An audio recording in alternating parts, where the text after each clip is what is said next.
श्रियकान्ताय कल्याणनिधये निधयेतिनाम् श्रीवेङ्कटनिवासाय श्रीनिवासाय मङ्गलम् लक्ष्मी सविभ्रमालोकसुभुविभ्रमचक्षुषे चक्षुषे सर्वलोकानां वेङ्कटेशाय मङ्गलम्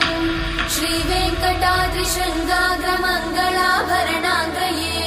मङ्गलानां निवासाय श्रीनिवासाय मङ्गलम्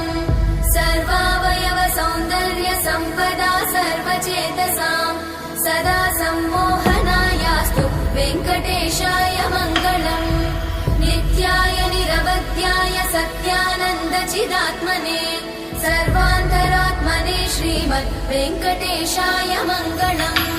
स्वतः सर्वविदे सर्वशक्तये सर्वशेषिने